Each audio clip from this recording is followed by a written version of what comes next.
We are live. Diana, how are you? Yeah, good. Okay. Well, I read what you sent this morning. Bringing it up for you, for both. That's the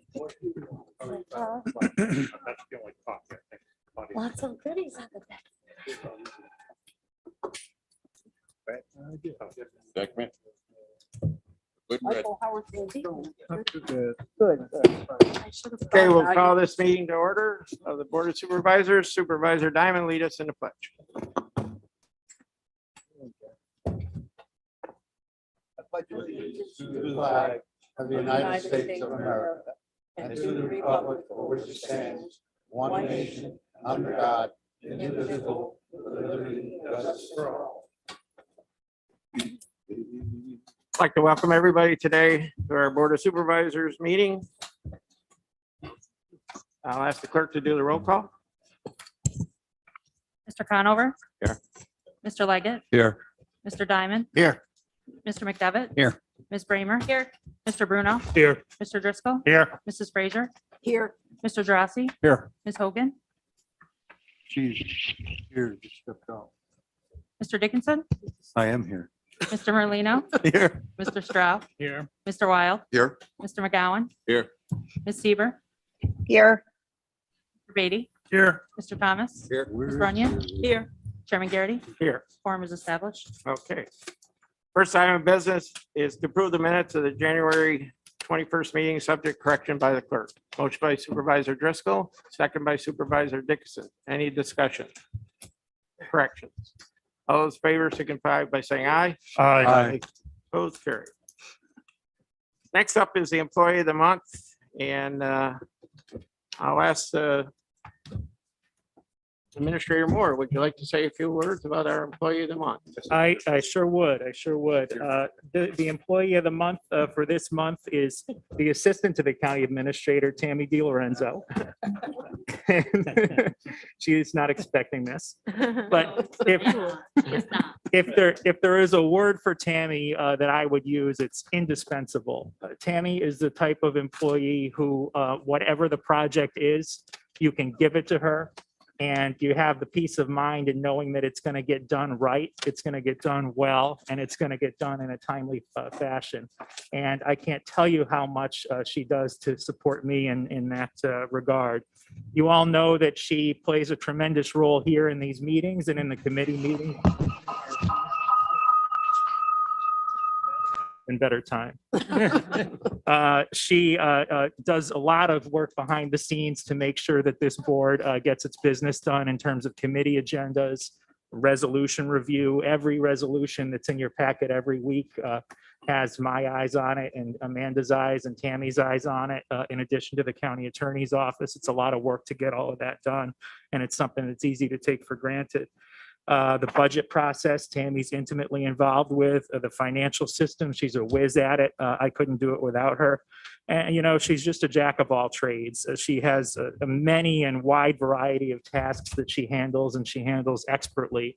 And let me give you just one little story that is characteristic of Tammy. So on the 11th of January, we found out that our messenger, who has served us very well for 15 years, is planning to retire. And we had a compressed timeline to get a replacement in there by the retirement date. We essentially had to get the position posted. We had to take applications. We had to schedule interviews. We had to make a selection, make a job offer, and give that person enough time, 2 weeks, to notify their employer and to actually come here. And the goal that we had was to get the replacement in with a week or two overlap with Connie so that the replacement can be trained. So it was a very, very compressed timeline. Tammy got right on it.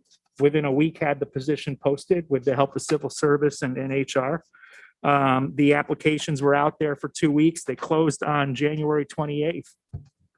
And Tammy called me and said, hey, do you want to get the interviews going now, or do you want to wait until February, what is it, 21st?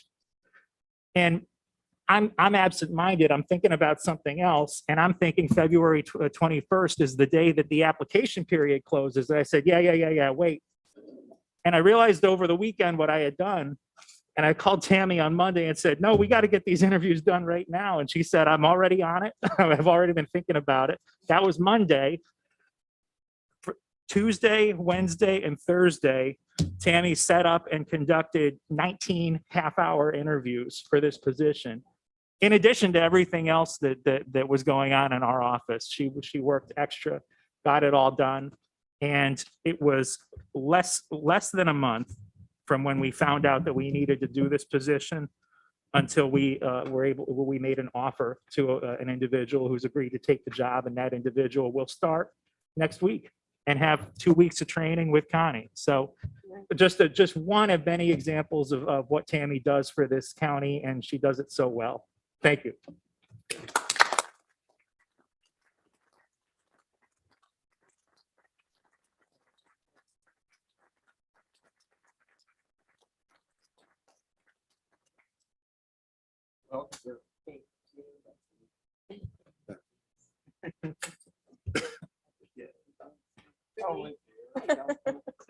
Well, remember, it's during COVID because of the mask.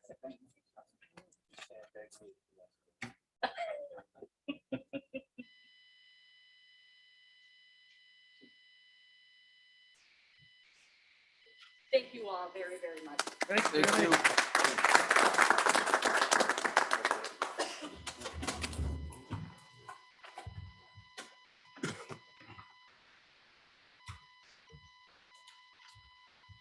We also are very privileged to have 3 people who finished the county leadership training. We have Tammy Breen from the Department of Social Services. Is Tammy here? No? We'll make sure. And then Joanne Conley, Director of Tourism. I don't see Joanne. And then Julie Montero, also from the Department of Social Services. So congratulations to those 3.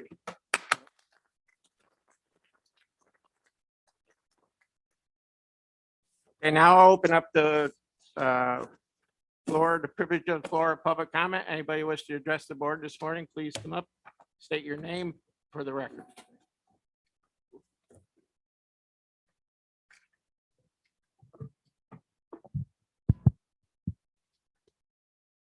My name is Dr. David Judkins. I'm a practicing cardiologist in this community for the past 33 years. I appreciate the board giving me the opportunity to address you today. Congratulations to Tammy. And I have a few concerns that I think the board should be aware of. A number of my concerns, or the major concern, Mr. Garrity, will be directed towards you. Sure. And I would appreciate any feedback or dialogue, and I appreciate the opportunity to share this with you today. As some of you or all of you know or should know, I was appointed to the county LDC board on December 31st by former Chairwoman Sieber. This was in response to the resignation from Mr. Diamond, which occurred on 12/31. Ms. Sieber contacted me and asked me if I would be willing to fill that position. She had contacted me several times over the past many years and has asked me to fill other positions on a volunteer basis, because I swore I'd never run for public office. And I agreed, and I've always agreed not to do it because my medical practice was just too busy. And I've always looked forward, I finished my medical training. I came back here, always looked forward to coming back here, practicing in my community, raising my family in my community, and returning to my hometown. So when this opportunity came up, it was very timely, because effective January 1st, I reduced my medical practice to 3 days per week. So that gave me a fair amount of time to donate to my community and give back to my community. So after a discussion with various people, including my wife, which is of course more important than anything, I got approval and I decided to go ahead and do it. Ironically, one of the people that I spoke with was Bob Landry, who ended up taking the position, replacing me for the position, I should say. So on December 31st, Chairwoman Sieber sent out a letter to all of you and all the members of the LDC stating that she was appointing me and what my brief CV was. And to my knowledge, and I've spoken with her, no one on this board expressed any discontent or concerns about my being appointed to the LDC. There was an article by Kathy Deedy in the Chronicle yesterday. I'm sure most of you read that. I think she does a pretty fair job. And the question came up whether or not well, I'm getting a little ahead of myself. On January 14th, I was appointed on the 31st. On January 14th, this letter went out to you from Mr. Garrity. It's actually a letter to Mr. Siplon, who is not the chairman of the LDC board. Mr. McDevitt is. Went out to Mr. Siplon, and it says that effective immediately, I, Kevin Garrity, as the sole member of the LDC, et cetera, am unappointing, I'm assuming he meant replacing or removing, Mr. Judkins from the LDC board, and I'm in his place, I'm putting in Robert Landry. This came as a total shock to me. I had no notification of this whatsoever. Mr. Garrity, as far as I know, you and I have never met, never spoken, never communicated, and never been introduced. So the first question I have is, isn't it common respect that if you're going to remove somebody from a board, a community member who volunteers, that you at least give them the courtesy of a notification? You could have called me. You could have said, hey, Dr. Judkins, I've decided to go in a different direction. Mr. Landry seems like a better fit here. Would you be interested in doing this, that, or the other thing? Nothing. I received nothing. I've never met you or spoken to you until I received this letter, a copy of this letter that you sent to Mr. Siplon, who again is not the chairman of the LDC. In addition to that, Mr. Garrity, it looks as though you had no intentions of even notifying me, because I foiled the emails. And by the way, I foiled the emails. First time in my life I've ever foiled anything. Had to figure out how to do it.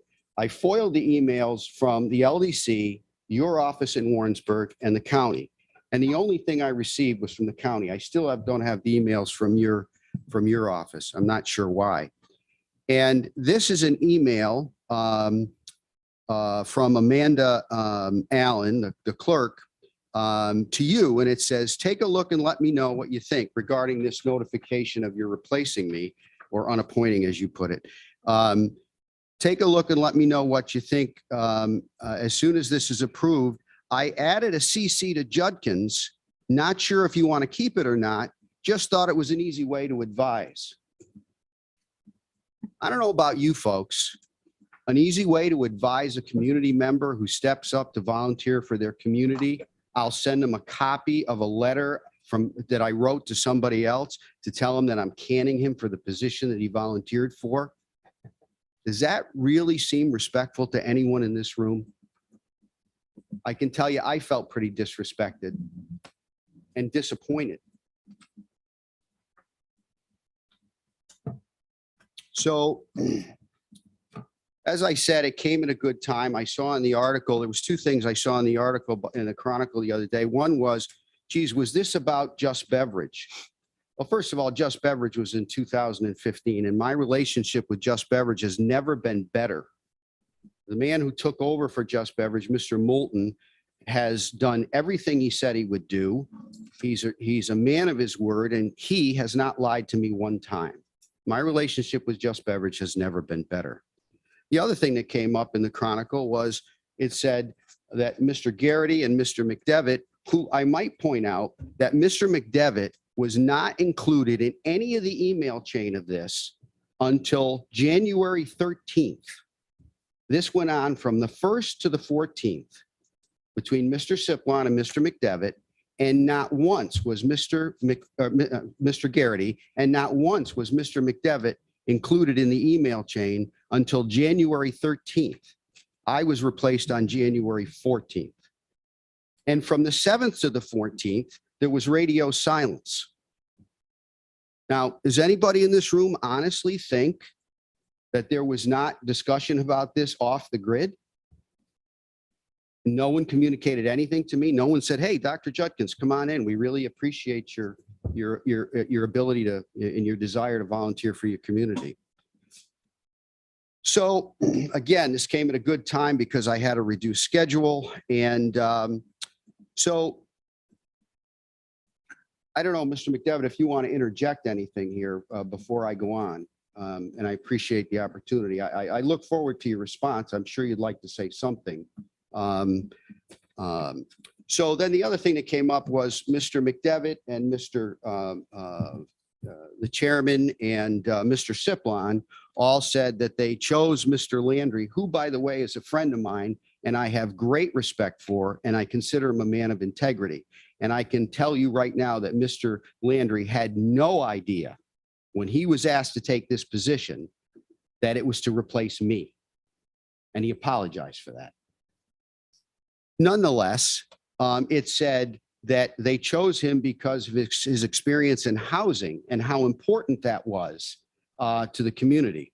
Well, if anybody had asked if anybody had spoken to me to ask me what my experience was, I've bought and rehabbed and sold in Warren County probably 10 or 12 buildings under my LLC with a partner of mine in the last 10 years. I recently got approved a multi-development rental building in the town. Just recently got that approved, and I'm going to close on another one next week. So it's not like I had no experience in housing. I've been on the board of 2 hospitals, elected board of directors of 2 hospitals, Mary McClellan Hospital and Glens Falls Hospital. And I was elected president of the medical staff of both medical staffs during my tenure there. It seemed to me, based on what Chairwoman Sieber had asked, she thought it would be a good fit. Maybe I could help bring some medical business to the community, bring new medical practices. We all know getting doctors here is a difficult. I don't know that anybody here has any medical experience. There were things, the post-pandemic era, would a physician be helpful in that setting? I don't have any problem with someone choosing someone over me. I don't have any problem with it. But I have a problem with the process here. Why should anybody in this community, in this county, volunteer for something if they're going to be treated in this manner? Not one word. We've never met, spoken, been introduced, nothing. And I get a copy of a letter from Mr. Garrity to Mr. Siplon telling him that he's taking me off. And as an afterthought, the county clerk says, geez, you think we ought to notify Judkins of this? Do any of you disagree that this could have maybe been handled better? I know many of you in this room, he could have asked any one of you. I grew up in Lake George, Mr. Dickinson. Little League, there's some people in this room that were involved in Little League with me. Some are patients. Boy Scouts. Could have asked anybody. Didn't ask anyone. There's another email that's a little bit concerning to me too. It's sort of a side note, but there's an email here. It was from Amanda. It says, Chairman Garrity has asked me to get in touch with you to determine his responsibility as the new chair with regard to the LDC. Correct me if I'm wrong, Mr. Garrity, but weren't you chairman 4 times in the past? How could you not know what your responsibilities to the LDC were? And after you did, you could have thought to call me. I just don't understand, respectfully, sir. I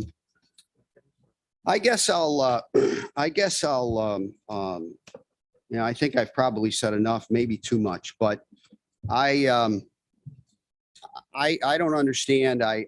I think that anybody, one of the biggest concerns of the voting population today is transparency. And if this is the way people who want to volunteer are going to be treated, I don't know that that's, really the way it should be. I can assure you that I'll not volunteer again. I wouldn't put myself in that risk. And if anybody has any questions for me, I'd be more than happy to answer them. And Mr. Garrity, I'll look forward to your response. Okay, I'll reach out to you. Well, I think the voting population would like to know what you think in public, sir. I will reach out to you in the future. Mr. Garrity, you're not actually Point suggesting. of order. No. Point of order, Mr. Chairman. No, let's not point of order every time. Excuse me, something says excuse something. me. Mr. Garrity, you're not suggesting that you're going to hide behind your gavel today, are you? Absolutely not. I said I would reach out to you and I will. Would you do it in a manner that I can share it with the public? Sure. In the future. Can I ask how long I might expect that, sir? Probably within a week. That would be great. Thank you Yep. very much. And thank you. for- Anybody else wish to address the Thank you. board? Mr. Bates.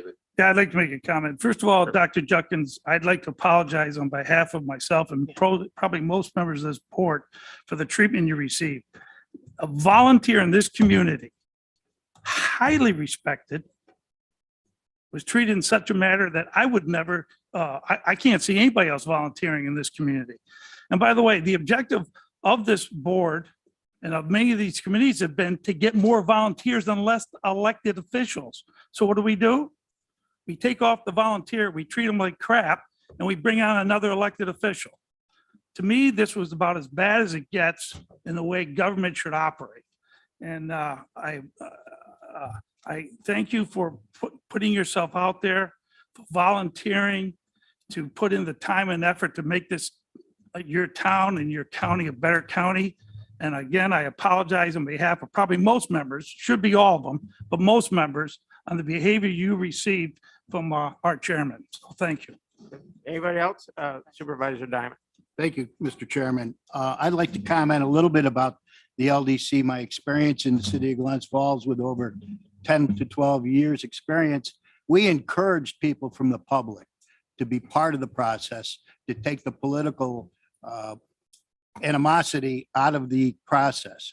So, what happened to Mr. Judkins was wrongful, shameful, and it sends a bad note to the rest of the people in the community that want to be helpful. I've talked to several business people within the city that offered to help, but instead we continue to align our people with political posturing and political appointments. So I completely disagree with what Mr. Garrity did.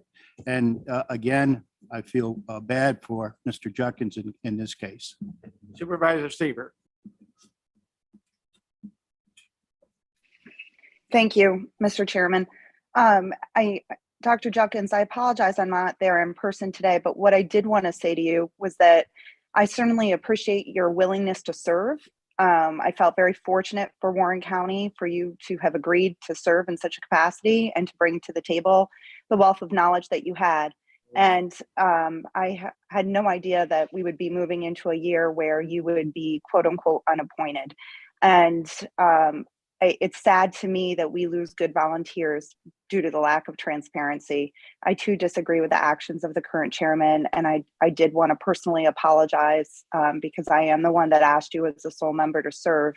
And again, just express my gratitude on behalf of my community and at the time on behalf of Warren County for your willingness, and apologize for the lack of transparency. Thank you for being here today. Hey, Supervisor McGowan. Yes, thank you.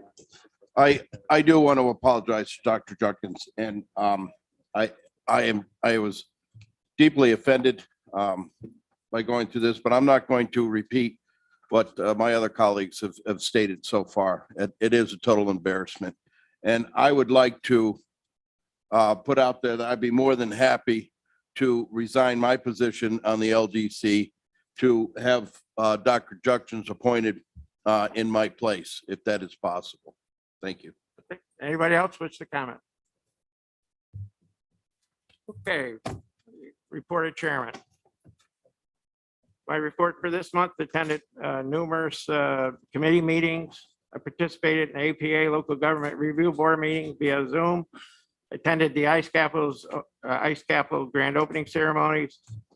Attended the finance, personnel, and higher education meeting, and I attended the Teamsters negotiations with the correction officers on February 11th. And yesterday I attended a LDC meeting. And that's my report for this month. Report by chairs. We'll start with Supervisor Diamond. I guess the way I want to put this today is that you don't need to call on me simply because you have not appointed me to a chairmanship. I understand that. So I would hope that going forward, you would continue not to call on me because I have nothing to report. Okay, thank you. Supervisor McDevitt, Nothing, Mr. Chairman. Supervisor Bramer, I am also not a chair of a standing committee. I do not need to be called upon for committee report. Thank you. okay. Supervisor Bruno, Thank you, Mr. Chairman. The County Facilities Committee met on January 25th. There is one item in your packet of resolutions. It is number 42. And this is authorizing agreement, continuing agreement, the contract, I should say, with Cornell Cooperative Extension for the lease of the service building. So I would hope you would all support that. We discussed some other items, probably most notably the old jail building. We're proceeding with that, looking at the asbestos remediation, et cetera. So there'll be more on that in the future. And that is my report. Thank you. Supervisor Driscoll, Thank you, Chairman. Human Services Committee met on January 24th. There are no resolutions coming out of that meeting. However, there are resolutions that are coming out of other committees relating to, as Mr. Bruno said, Cornell Cooperative Extension, Countryside Adult Home, and I believe Department of Social Services. And that concludes my, oh, actually, no, I just want to do a quick rundown of some Cornell Cooperative Extension activities. Of course, I send out that information to all of the members, including the members from the board that I serve with on that committee. Cornell Cooperative Extension is just hitting home runs all over the place. They're running a program, a parenting program called PS It Works. It's in its, I think, third week. The program focuses on replacing friendly skills and teach 5 basic parenting skills with highlight of key parenting issues. And we've got 18 families from the county participating in that. They also do budget coaching program. That's coaching volunteers who are working with SUNY Adirondacks staff to provide individuals and families who want to improve their financial literacy, set goals, create savings plans, and reduce debt. 4-H is doing a number of programs, and Cornell Cooperative Extension has a fundraiser on April 15th at an Adirondack Thunder game. It's a nonprofit of the night program, and if you need tickets, you can contact Cornell Cooperative Extension, or I'd be happy to get that information to them. Thank you. Supervisor Freeman. Thank you, Mr. Chairman. Health Services met on January the 24th. We have 8 resolutions as a result of that meeting. 60 and 61 deal with community services. The rest all deal with health services. Some are just appointing members to the advisory committee, appointing members to the early intervention coordinating council, authorizing the continuation of a lease agreement with Hudson Headwaters so that they can continue to have their WIC meeting and a room there, amending a resolution to increase rates with various physical, speech, and occupational therapists, authorizing an agreement with Queensbury Union Free District to provide a committee on preschool special education, and authorizing an agreement with Mobile Help to purchase 5 Genesis personal touch tablet kits. And I would appreciate your support on that. And we will meet on February the 25th this month. Thank you. Okay, Supervisor Drossy. Thank you, Mr. Chair. Excuse me. The Joint Criminal Justice and Public Safety Committee meeting took place on January 24th. I extend my appreciation to all the department heads and who attended. and presented their positions on various resolutions that we'll address today. There's a number of them, most of them from the sheriff's office. I don't think there's a need to address each one of them now, but I think one of the main issues that came out of that, we were notified by the public defender, Marcy Flores, that she intends to retire in the coming weeks. So we expressed our appreciation and thanks for her service. And obviously this board will have an opportunity to do that in more a formal manner. But we started with the assistance of Administrator Moore, started the process of formulating and distributing a notice for a replacement. The next meeting will take place a week from today. We appreciate all the committee members that attended in the past and look forward to the next meeting. Thank you. Supervisor Hogan, any? Not a chair, no report. Okay, Supervisor Dixon.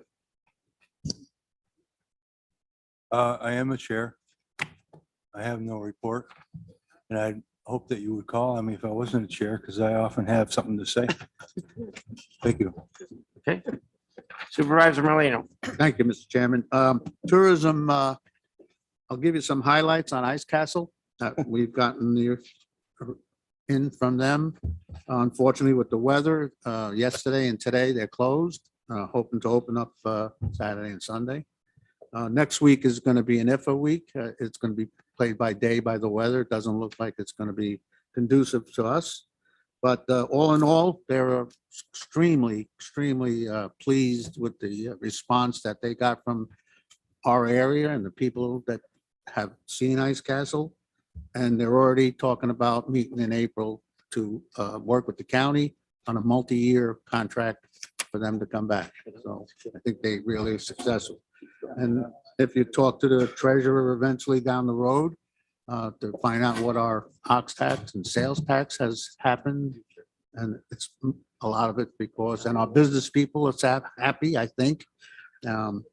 So that's about all I can say about Ice Castle right now, but keep in touch and we might get some more the next weekend. When it comes to March, that's up to them. Our travel guide is in. Everybody has a copy on their desk. We've added some more pages. It's an inspiring guide. It highlights a lot of stuff that's going on. It's a little short in some areas because of advertising. Back when we planned on getting it done, we weren't sure about the virus and what was going to go on in, January, February, March, April. So, but it's got a lot of good highlights. It's got the 4 extra pages, and I think you'll enjoy it. And just for an FYI, we're starting to work on the winter tourism guide right now. So you can expect that available sometime in October. I thank you. And we have our tourism meeting on February 25th, the next tourism meeting. Thank you. Thank you. Supervisor Stroud. Yes, thank you, Mr. Chairman. I appreciate this opportunity. I haven't had that in over a year. So yeah, as chair of the Legislative Rules and Government Operations Committee, who met on January 24th of 2022, we have 3 resolutions before you this morning. One is there was an oversight as we adopted the amended rules of the board, and in that the number of corrections officer positions should have been 76. That was an oversight, and this is a correction. Resolution 69. Again, we have received a grant for elections, cybersecurity remediation and mitigation. It was a grant of $79,297.03. No matching county funds needed. And they would like to extend the termination of that grant from December 31st to 21 to December 31st to 23. And the third and last resolution before you today is to amend an agreement with SG Risk to allow for biannual updates for the years to 2023 in an amount not to exceed $2,000 each year in a form that is approved by the county attorney. So, and I want to thank you, Kevin, Chairman Garrity. County supervisors who represent their corresponding communities And in my case, it was all the residents of the town of Queensbury as the town supervisor. I was largely ignored last year. So seeing you present an opportunity to give every supervisor an opportunity to talk, whether they are a chair or not, is a welcome change. Thank you very much. Thank you. Supervisor Wild. Mr. Chairman, thank you. Economic Growth and Development met on the 24th of last month. There's 4 resolutions in front of the board. 3 are GIS related. That is our system to help with mapping and data. 2 are in support of shared agreement with Lake Champlain, Lake George Regional Planning Board. The 3rd is a technical support agreement we have for the software. The 4th resolution is something that we all recognize as being a major issue with our local economy. That's housing and workforce. This resolution 59 is related to applying for a grant for a housing study. And I'd really appreciate your support on that. And this coming Friday, we'll have an Economic Growth and Development Committee meeting. I've invited Beth Gillis, who's the director of the Lake Champlain, Lake George Regional Planning Board, specifically to talk about the federal recovery monies that she has to loan out as low interest loans. The clock is ticking. It's going to run out. I think the interest rate is 1.9%. So spread out to your business community. There's monies that can be had at very low interest rate to support their growth. And that's all I have for today. Thank you, Mr. Chairman. Okay, Supervisor McGowan. I am not a sitting chair anymore, so I have no comment. Thank you. Supervisor Saber. Thank you, Mr. Chairman. I do want to take the opportunity to make a report, and I want to make that opportunity because this year we had very much respectful and meaningful debate on the rules of the board, and the rules of the board changed this year as they do every single year. And I'm so grateful that we all took the opportunity to read them and see that now our reports include both standing and special committee reports. While I am not a chair of a standing committee, I am of a special committee, and I do intend on having that special committee meet on a regular basis and confirmed by our county attorney has the full ability to pass resolutions to the full board. So I look forward to that, but I'm giving a report today because I do have activities that have taken place as a result of being chair of that committee. Just this past week, Supervisors Hogan and Supervisor Bramer both attended, along with me, the National Association of Counties training. We spent significant time over the weekend and the beginning part of this week taking training on the American Rescue Plan Act. Almost every single session highlighted important information, which I do have to bring back to every single member of this board. We also took a lot of training on multiple other issues, from housing affordability to childcare concerns, and of course heard from many state and national leaders. So I want to thank the board for the opportunity to go to the training. There's certainly many, many issues that have come up, and we've been provided with an opportunity to talk about that through committee.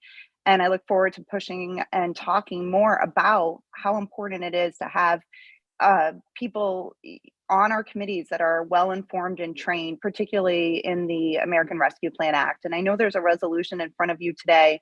I'm hoping my Wi-Fi will continue to be supportive so that I can support a request for a chair of that committee who has attended training and very well versed in this particular topic. So that concludes my report, Mr. Chairman. Thank you. Supervisor Beatty. Thank you, Mr. Chairman. As we know, all supervisors had a chance to speak at every meeting last year multiple times. So that this is basically a continuation of that. I'm not a chair of any special committee, standing committee, or any committee you want to make up. But I do have a couple comments. I'd like to thank the Third Ward supervisor from Glens Falls, the supervisor from Johnsburg, and the Queensbury Large supervisor for getting excellent training in ARPA. ARPA is going to be the $12.4 million fund that this county is going to be responsible for handing out to a number of different associations and agencies and so forth. So having training, attending meetings, it's pretty important to me. I think it's important to the residents of this county when $12.4 million is going to be handed out. So they went and got extensive training in that arena. They've attended 3 of the 3 meetings of ARPA. And I look forward to having a discussion on who's going to lead that ARPA committee, since there's only a few people that have shown the intents, the passion, and to do the hard work that's going to be needed. So thank you, Mr. Chairman. And again, I apologize to Dr. Judkins. I've never been more embarrassed in my life. Thank you. Supervisor Thomas. Thank you, Mr. Chairman. The Personnel Committee met on February 3rd. We had an extensive executive session with the county attorney reviewing the various lawsuits that the county is currently involved in. Also, the meeting generated 5 resolutions, and it's 85 through 89. And a couple of points of interest off 85 is the amending the table of organization. One is the Sheriff's Department, and that's creating 4 contingent correction officers to fill in for correction officers that become active military and serve in the military. So that's a way to keep the overtime down. And it fills that vacancy for that time that they're serving.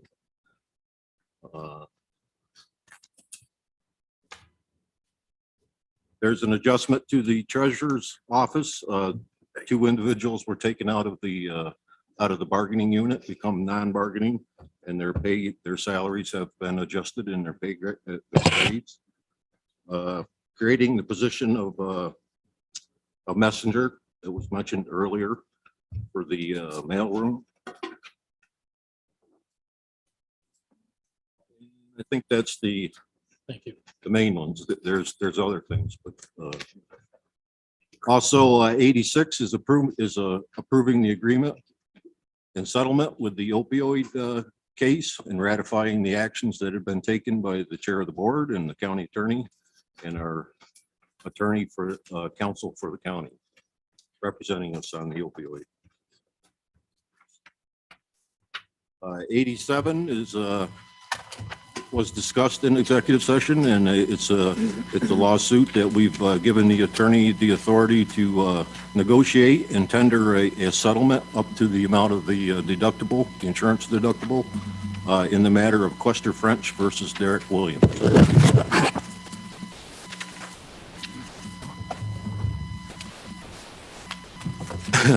88 is authorizing the CSEA, the Civil Service Employees Association, updated education reimbursement policy that has been in place for the non-bargaining unit.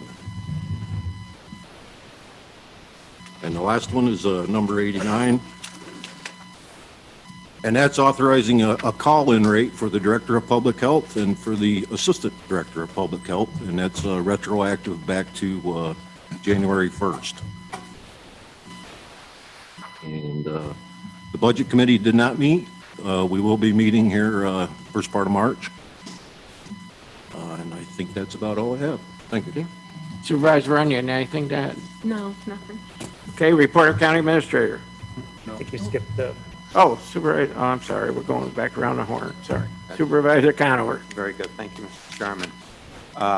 Public Works met on January 25th, represented in your packet by resolutions 72 through 83.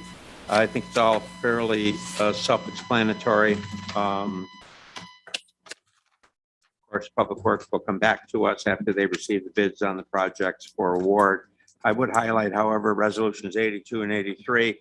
The first 82 to amend the license agreement with Revolution Rail to allow them to have a special event on the section of track specified in the resolution. This is being done at least in part to benefit the community in terms of funding, so it's something I think we should actively support. And resolution 83 is something that we do regularly, annually, I believe. And this is where we apply to DEC to receive funding to help pay for half the cost of the correct disposal of household hazardous waste. And I certainly would encourage everyone to support that resolution as well. Thank you, Mr. Chairman. Okay, Supervisor Leggett. Thank you, Mr. Chairman. Finance Committee met on February 3rd. I'd like to thank the members, Supervisors Thomas, Bruno, Merlino, Runyon, Driscoll, who were in attendance to put before you the 20 resolutions. 18 of them are roll calls. So I will not go into length on them, where we will, if there are any questions on them, please bring them up in discussion. But it's a good part of our meeting will be doing roll calls. Would also like to thank other supervisors that were in attendance at that meeting: Bramer, Geraci, Hogan, McGowan, Sieber, and Stroud. Like to keep the committee meetings open. This is an important time where we get to sift through everything that's happened in the previous committees and come up in front of finance for approval. All input by all supervisors and department heads are welcome. What was mentioned by Supervisor from Queensbury about the housing, I was good to see a grant for that. What's that, number 100? And then also from solid waste and recycling, 102 and 103. It was just good to see that these are coming along as well. You will also know that all supervisors received email about the sales tax reports. It's up about 28% for the month of January. So we're looking good on that. Treasurer, is there anything you'd like to add at this time? You don't have to come up if you don't. No, I think I'll pass. Okay, thank you. Thank you. Just says it. Thank you, Mr. Chairman. Also, you were all sent out a letter from ARCC about the Farm Labor Wage Act overtime bill, and that can be discussed in committee if needed. Also, again, I'd like to thank Supervisor Bramer for being elected to the Climate Change Committee at NISAC. Based on what we're seeing here with our fuel bills and electrical bills, anything we can do to try to get our energy under control is very important to people up here. So again, thank you, Claudia, for stepping up and getting appointed to that committee. I expect that you'll be able to help us up here with the fuel costs and electrical costs in the future. So thank you. Report Administrator. Thank you, Mr. Chairman. As always, I want to highlight employee anniversaries, and we have one this month with 30 years of service in the Public Health Department is Valerie Wisnot. So we thank Valerie for her commitment to public health, her commitment to the citizens of Warren County, and all the hard work that she's put in over the COVID response. Thank you. As you all know, the county received a very large allotment of at-home test kits to be distributed as soon as we can out to the general public. We received over 17,000 kits yesterday from the state of New York. We will have communication forthcoming from Mr. Lehman over our social media regarding public pickup locations. But those public pickup locations will include the town halls and city hall. We have a retail partnership that will be ready to be announced within the next couple of days for retail locations where members of the public will be able to pick up tests. And we may possibly do a pickup here at the County Municipal Center if we have enough left over. We've allocated about 90% of the inventory that we have. We typically will pause on the remainder to pick up those that we may have missed that put in requests after the first distribution. But of that 90% that's allocated, 95% is already out the door. And that was the report I received this morning from Anne Marie down in OES. And thank you to all 20 supervisors for the role that you played in helping us get that done. Very, very impressive. We got that much out the door already and ready to be deployed in the community. Thanks also to Anne Marie and her colleagues in emergency services, and thanks to Don for all of the work that he puts in with communicating this out. If you need any help in communicating your distribution plans from your towns and the at-large and ward supervisors, just let Don know and he's happy to step up and do that. I mentioned earlier that our messenger of 15 years is retiring at the beginning of March. And I wanted to publicly acknowledge the great work that Connie Van Ness has put in here at the county. She is one of those unsung heroes who, without her work every day, the county would not function. All of the mail that comes in and goes out that's critical to our operation, she's handled it, and she's handled it for many years all by herself, in addition to the print shop duties. So we're going to miss Connie, and we very much appreciate her expertise and her willingness to help out in training her replacement. There's a provision that we'll go through today to allow Connie to stay on an as-needed basis for a period of time after her retirement. And we're very thankful that she's willing to do that. It'll be time well spent. So thank you, Connie. Since the January 21st board meeting, I'll highlight some highlights. On January 26th, I attended virtually the NACO Northeast Regional Meeting, which dealt primarily with ARPA. And I also attended later that afternoon the Ice Castles ribbon cutting. I plan on going myself with family on Sunday. So hopefully it freezes back up again. I am so happy at the economic activity that we've gotten from Ice Castles. You only need to look, I think, at the January sales tax reports to see that last January was stellar and this January is even better. So we thank Ice Castles for being here, and we would like this relationship to last well into the future. On the 31st, I attended the Department of Homeland Security and Warren and Washington OES Tier 3 emergency management training for local officials. It was a lengthy training. Some of you were on it, and it was very informative. Thanks to everyone who put that training together. On the first, I participated in the beginning of the messenger interviews. I did as many as I could with the schedule that we had, and I thank Tammy and Christy Miller in my office for picking up and covering for me on those interviews that I couldn't make. On the 11th, we had our first negotiating session with the Teamsters. Went well, and we look forward to continuing negotiations with them. The Teamsters, you recall, just took over the responsibility for negotiating on behalf of our correction officers union. And we had a very spirited and friendly and happy and funny discussion. So we look forward to continuing that. And on the 15th, we conducted the workplace violence annual review, which is part of the policy. It's done to make sure that our policy is working, that we're not having repeat claims from offenders, if you will. Majority of the complaints that we get originate out of DSS, and it's usually due to the very difficult work over there with difficult situations with clients. But we did that review, and everything seems to be working just fine. Thanks to everyone who helps out with that. That's my report. Okay, report of county attorney. Thank you, Chairman.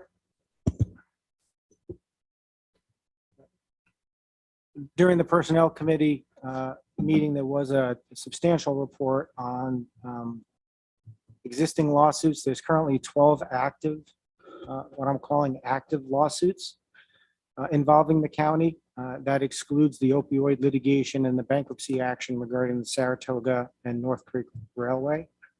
Out of those, not included in those 12 are 3 matters that have resolved. One is LeClaire v. Vinson, which was a case in the Northern District of New York that went to trial out of the Department of Social Services, and there was a verdict in favor of the county employee in that matter. There was a decision and order issued on the Maxim v. County Clerk matter, which was distributed to the board by me. And additionally, as you see from the resolutions, there's a proposed settlement with one of the opioid manufacturing companies, Allergan, and I'd be open and willing to have further discussions if there were discussions requested by the board in executive session regarding any of those 3 settled matters. We have been served with a new lawsuit since the last board meeting. It's captioned Cap Rude v. County of Warren. It is being covered by insurance under public officers liability coverage. And counsel has been assigned to that and is responding to that summons and complaint.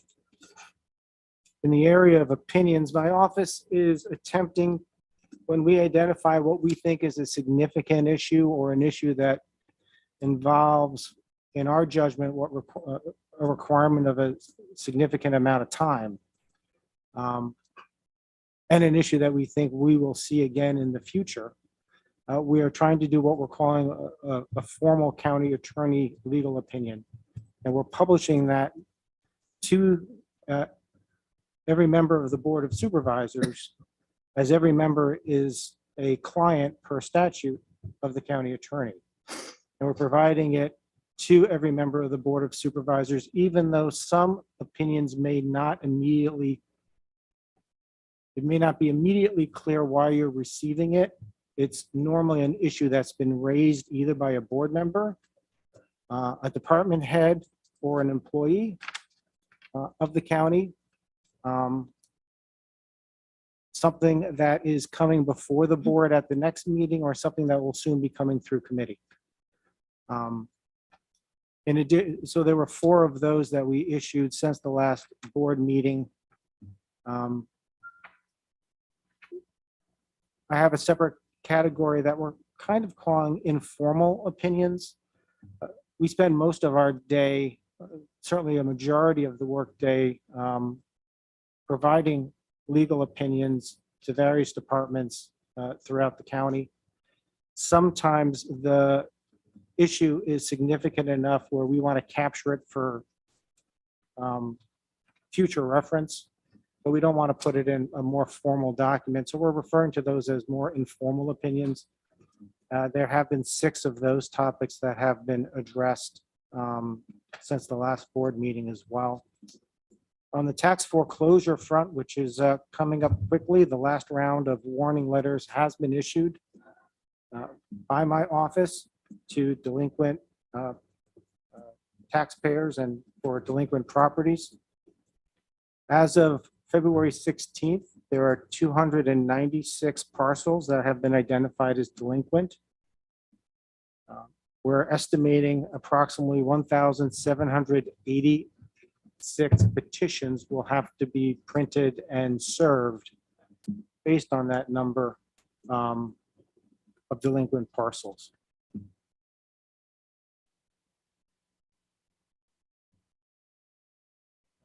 Subject to any questions, I would ask for a motion for executive session if there's no questions on any of those matters. Seeing none, motion to go into executive session. Supervisor Hogan, Well, second. Reason. For what reason? Yeah. Well, the reason is to address an incident which occurred on October 15th of 2021. Also to address any questions that may exist regarding resolutions 86, 87. Any questions from the board regarding any of the formal opinions that were issued since the last board meeting? Those would be the topics I would be seeking potentially to discuss. The reason for the executive session is found under section 105 of the Public Officers Law, specifically regarding the incident on October 15, 2021. It's a discussion of matters that may lead to the appointment, employment, promotion, demotion, discipline, suspension, dismissal, or removal of a particular person. Additionally,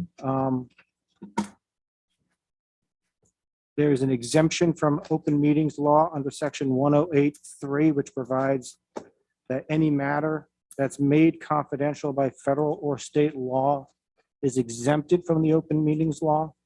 That has been interpreted as attorney-client communications and attorney work privilege, each of which would be part of the conversation and discussion regarding the October 15, 2021 incident. And additionally, as to resolutions 86, 87. Those are discussions regarding pending and current litigation under section 105B. And the discussion of the formal opinions, if there are any questions, again, would fall under the exemption under 108.3, any matter made confidential by federal or state law.